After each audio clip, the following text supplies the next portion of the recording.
مدینے کا بازار تھا۔ گرمی کی شدت اتنی زیادہ تھی، لوگ گرمی سے نڈھال ہو رہے تھے۔ ایک تاجر اپنے ساتھ ایک غلام کو لیے پریشان کھڑا تھا۔ غلام جو ابھی بچہ ہی تھا، وہ بھی دھوپ میں کھڑا پسینے سے شرابور ہو رہا تھا۔ تاجر کا سارا مال اچھے داموں میں بک گیا تھا، بس یہ غلام ہی باقی تھا جسے خریدنے میں کوئی بھی دلچسپی نہیں لے رہا تھا۔ تاجر سوچ رہا تھا کہ اس غلام کو خرید کر شاید اس نے گھاٹے کا سودا کیا ہے، یہ بکتا ہی نہیں۔ اس نے تو سوچا تھا کہ اچھا منافع ملے گا، لیکن یہاں تو اصل لاگت قیمت خرید بھی ملنا دشوار ہو رہا تھا۔ اس نے سوچ لیا تھا کہ اب اگر یہ غلام پوری قیمت پر بھی بکا تو وہ اسے فوراً بیچ دے گا، چاہے منافع ملے ہی نہ۔ مدینے کی ایک لڑکی کی اس غلام پر نظر پڑی تو اس نے تاجر سے پوچھا، یہ غلام کتنے کا بیچو گے؟ تاجر نے کہا، میں نے اتنے میں لیا ہے اور اتنے ہی میں دوں گا۔ اس لڑکی نے بچے پر ترس کھاتے ہوئے اسے خرید لیا۔ تاجر نے بھی خدا کا شکر ادا کیا کہ جان چھوٹی اور واپسی کی راہ لی روانہ ہو گیا۔ مکہ سے ابو حذیفہ مدینے آئے تو انہیں بھی اس لڑکی کا قصہ معلوم ہوا۔ اس کی رحم دلی سے متاثر ہوا۔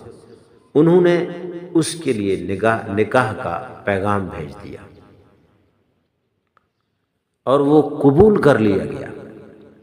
یوں واپسی پر وہ لڑکی جس کا نام ثبیتہ بنت یعار تھا، ان کی بیوی بن کر ان کے ہمراہ تھی، اور وہ غلام بھی اپنی مالکن کے ساتھ مکہ پہنچ گئے۔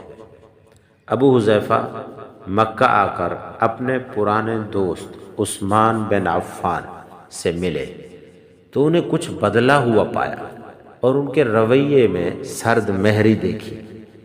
انہوں نے اپنے دوست سے پوچھا، عثمان، یہ سرد مہری کیوں ہے؟ تو عثمان بن عفان نے جواب دیا کہ میں نے اسلام قبول کر لیا ہے اور تم ابھی تک مسلمان نہیں ہوئے، تو اب ہماری دوستی آگے کیسے چل سکتی ہے؟ ابو حذیفہ نے کہا، تو پھر مجھے بھی حضرت محمد صلی اللہ علیہ وسلم کے پاس لے چلو اور اسلام میں داخل کروا دو۔ جسے تم قبول کر چکے ہو میں بھی قبول کرنے کے لیے تیار ہوں۔ چنانچہ حضرت عثمان بن عفان رضی اللہ تعالیٰ عنہ نے انہیں حضور اکرم صلی اللہ علیہ وسلم کی خدمت میں پیش کیا اور وہ کلمہ پڑھ کر دائرہ اسلام میں داخل ہو گئے۔ گھر آ کر انہوں نے اپنی بیوی اور غلام کو اپنے مسلمان ہونے کا بتایا تو ان دونوں نے بھی کلمہ پڑھ لیا۔ حضرت ابو حذیفہ رضی اللہ تعالیٰ عنہ نے اس غلام سے کہا، چونکہ تم بھی مسلمان ہو گئے ہو، اس لیے میں اب تمہیں غلام نہیں رکھ سکتا، لہٰذا میری طرف سے اب تم آزاد ہو۔ غلام نے کہا، میرے آقا، اب اس دنیا میں آپ دونوں میاں بیوی کے علاوہ میرا کوئی ہے ہی نہیں۔ آپ نے مجھے آزاد تو کر دیا، لیکن میں جاؤں گا کہاں؟ حضرت ابو حذیفہ رضی اللہ تعالیٰ عنہ نے اس غلام کو اپنا بیٹا بنا لیا اور اپنے پاس رکھ لیا۔ غلام نے قرآن پاک سیکھنا شروع کر دیا اور کچھ ہی دنوں میں بہت سارا قرآن یاد کر لیا، اور وہ جب قرآن پڑھتے تو بہت خوبصورت لہجے میں پڑھتے۔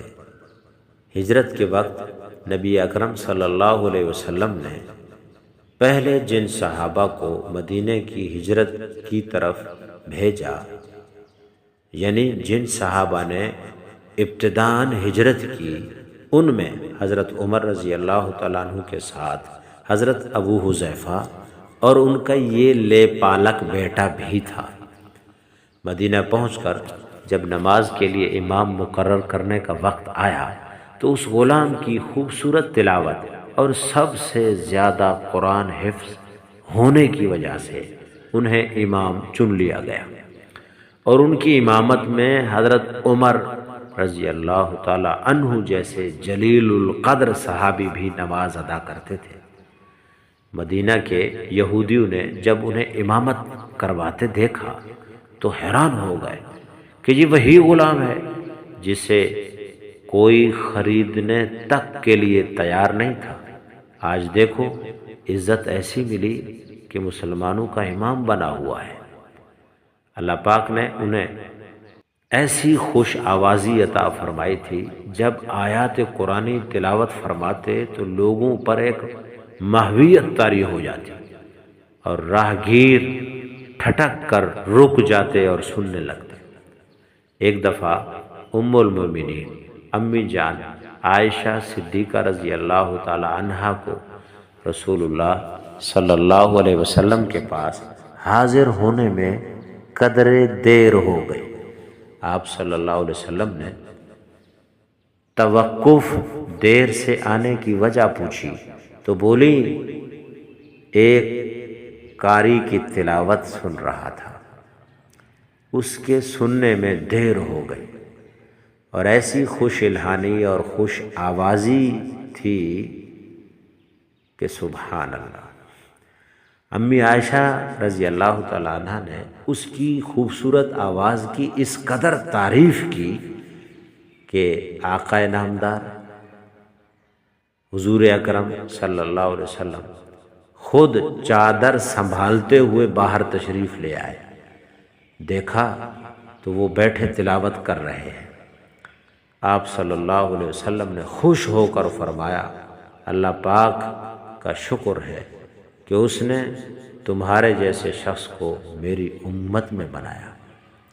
کیا آپ جانتے ہیں یہ خوش قسمت صحابی کون تھے؟ ان کا نام سالم رضی اللہ تعالی عنہ تھا، جو سالم مولا ابو حذیفہ رضی اللہ تعالی عنہ کے نام سے مشہور تھے۔ انہوں نے جنگ موتا میں جام شہادت نوش کی۔ اللہ کی کروڑہا رحمتیں ہوں ان پر۔ باہوالا السیر النبویہ ابن حشام اور الطبقات الکبریٰ ابن سعد۔ میرے دوستو، بے شک اسلام میں عزت ہے، ایمان میں عزت ہے، دین میں عزت ہے، اور دائمی ہے، اور دائمی ہے، چند روزہ نہیں۔ دنیا میں بھی عزتوں سے اللہ نوازتے ہیں، مرنے کے بعد قبر میں عزت کی زندگی، راحت کی زندگی سے اللہ نوازتے ہیں، اور جب حشر میں اٹھیں گے، جمع ہوں گے، وہاں بھی عزتیں اور ہمیشہ ہمیشہ کی جنت اور راحتیں اور سکون اور آرام اور آسائش اور آرائش سے لبریز جنت اللہ رب العزت عطا فرمائیں گے۔ اگر دین کے علاوہ کسی نے عزت تلاش کی، ممکن ہی نہیں کہ اسے عزت ملے گی دولت کی وجہ سے، ملے گی حسن کی وجہ سے، ملے گی زبان میں چاشنی کی وجہ سے، ملے گی عزت دنیا کے کسی اور وجہ سے، لیکن اصل عزت جو اللہ نے دین میں رکھی ہے، اسلام میں رکھی ہے، اس عزت کو کوئی ٹھیس نہیں پہنچا سکتا، کوئی چھین نہیں سکتا۔ ہاں، دیندار بنو، عزت کماؤ، دیندار بنو، عزت بناؤ، دیندار بنو اور پھر اس دین پر چلو، ایسی اللہ عزتیں عطا فرمائے گا۔ دیکھو یہ سالم رضی اللہ تعالیٰ عنہ ایک کہاں کھڑے ہیں؟ غلام، لیکن جب ایمان قبول کیا، خدا نے وہ عزت دی کہ بڑے بڑے صحابہ، حضرت عمر جیسے صحابی بھی باہر ان کے پیچھے کھڑے ہو کر نماز ادا کر رہے ہیں، اور ان کی تلاوت کے لیے امی جان ام المومنین عائشہ الصدیقہ رضی اللہ تعالی عنہا کھڑے ہو کر ان کی تلاوت سن رہی ہے۔ اور حضور اکرم صلی اللہ علیہ وسلم نے جب سنا تو آپ نے فرمایا اللہ کا شکر ہے اس نے میری امت میں ایسا فرد پیدا کیا۔ سبحان اللہ، قدر کیجئے دینداری کی، دیندار بنیے، دنیا اور آخرت کی زندگی سکون سے جینے کی کوشش کیجئے۔ اگر آپ کو یہ واقعہ پسند آیا ہو اسے لائک کیجئے، شیئر کیجئے، تاکہ کسی کی زندگی بدل سکے۔